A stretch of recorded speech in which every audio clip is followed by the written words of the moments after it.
ধর্ষণ ও নির্যাতনের অভিযোগ জানাতে একটি হটলাইন খুলছে স্বরাষ্ট্র মন্ত্রণালয়। একই সঙ্গে ধর্ষণের মামলা তদারকের জন্য আইন মন্ত্রণালয়ের অধীনে একটি সেল খোলা হচ্ছে।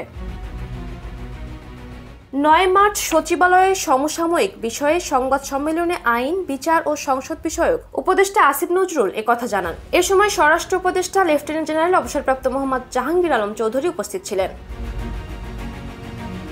আইন উপদেষ্টা বলেন, রাস্তাঘাটে যে যৌন নিপীড়ন ও হয়রানি হয় এ ব্যাপারে প্রতিকার নিশ্চিত করতে স্বরাষ্ট্র মন্ত্রণালয় ও পুলিশের পক্ষ থেকে দ্রুত একটি আলাদা হটলাইন দেওয়া হবে। আগামী 24 ঘন্টার মধ্যে এটি জানিয়ে দেওয়া হবে। এটি হবে টোল ফ্রি। হটলাইন 24 ঘন্টা চালু থাকবে উল্লেখ করে তিনি আরো বলেন, এটি তদারকি করার জন্য স্বরাষ্ট্র মন্ত্রণালয়ের একটি ডেডিকেটেড সেল থাকবে। একই সঙ্গে ধর্ষণের মামলাগুলো তদারক করার জন্য আইন মন্ত্রণালয়ে একটি আলাদা সেল থাকবে, যেখানে মামলাগুলো নিষ্পত্তিতে অযথা কালক্ষেপণ যেন না করা হয় সেটি দেখা হবে।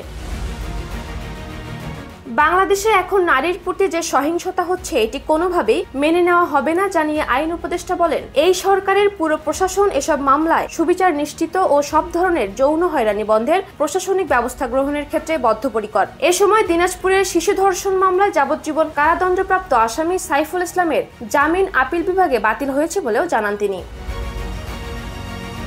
প্রধান উপদেষ্টার দপ্তরে আজকের মিটিং আইন শৃঙ্খলা পরিস্থিতিকে কেন্দ্র করে হয়েছে জানিয়ে আসিফ নজরুল বলেন, আমরা প্রত্যেকেই আপনাদের মতো ডিস্টার্ব। আমরা সিদ্ধান্ত নিয়েছি আমাদের আরো অনেক কঠোর হতে হবে। এখান থেকে যে কোনো ধরনের মব জাস্টিসকে দমন করা হবে।